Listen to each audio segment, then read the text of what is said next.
रमेश का एक छोटा सा परिवार था जिसमें एक खूबसूरत पत्नी और दो प्यारे बच्चे थे। उसकी पत्नी और बच्चे हर हाल में खुश थे, लेकिन रमेश उन्हें जिंदगी के सारे ऐशो आराम देना चाहता था और इसके लिए वह प्रतिदिन 16 घंटे से भी अधिक काम किया करता था। दिन भर ऑफिस में काम करने के साथ साथ वह सुबह और शाम ट्यूशन सेंटर में ट्यूशन भी पढ़ाया करता था।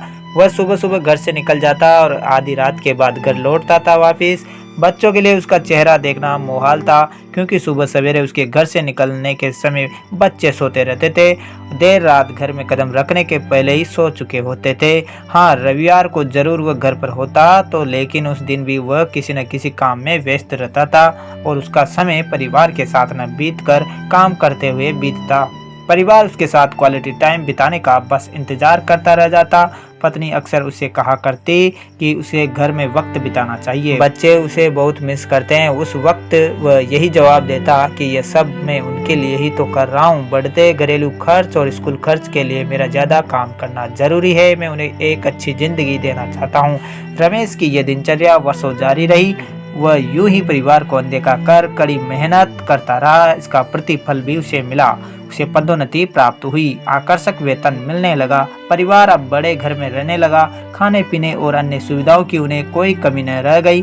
लेकिन रमेश का यूं ही काम करना जारी रहा। वह अधिक से अधिक पैसे कमाना चाहता था। पत्नी पूछती कि आप पैसे के पीछे क्यों भाग रहे हैं, हमारे पास जो है हम उसमें खुश रह सकते हैं। तो उसका जवाब होता कि मैं तुम्हें और बच्चों को दुनिया जहां की खुशियां देना चाहता हूं, बस कुछ साल और मुझे मेहनत करने दो। पत्नी चुप हो जाती है। 2 साल और बीते। इन 2 सालों में रमेश बमुश्किल अपने परिवार के साथ समय बिता पाया। बच्चे अपने पिता को देखने, उससे बातें करने तरस गए। इस बीच एक दिन रमेश की किस्मत खुल गई। उसके दोस्त ने उसे अपने व्यवसाय में हिस्सेदारी की पेशकश की और इस तरह रमेश एक व्यवसायी बन गया। व्यवसाय अच्छा निकला और रमेश को पैसे की कोई कमी नहीं रह गई थी। उसका परिवार अब शहर के सबसे अमीर परिवारों में से एक था। उनके पास सभी सुख सुविधाएं और विलासिता थी, लेकिन अपने बच्चों से मिलने का समय उसके पास अब भी नहीं था।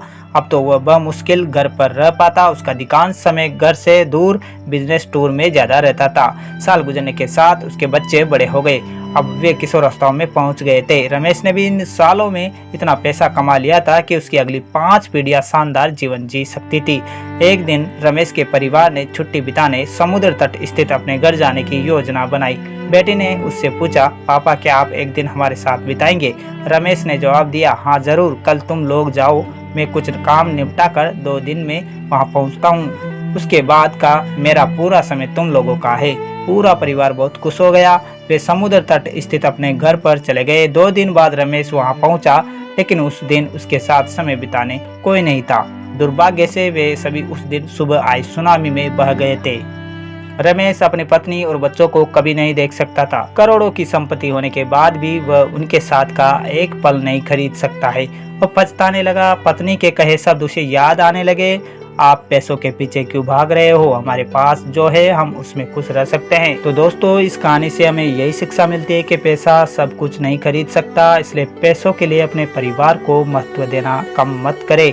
पैसा खो देने के बाद भी फिर से कमाया जा सकता है, लेकिन अपने को खो देने के बाद दोबारा वापस नहीं पाया जा सकता उन्हें। तो दोस्तों, आपको ये कहानी कैसी लगी हमें कमेंट करके जरूर बताएं। वीडियो को ज़्यादा से ज़्यादा लाइक करें, शेयर करें और चैनल पर पहली बार विजिट करें तो चैनल को सब्सक्राइब करें। और ऐसे ही दोस्तों आपको कहानी मिलती रहे तो बेल आइकन को प्रेस करें, ताकि हमारे नए नए वीडियो स्टोरी कहानी आपको मिलते रहे।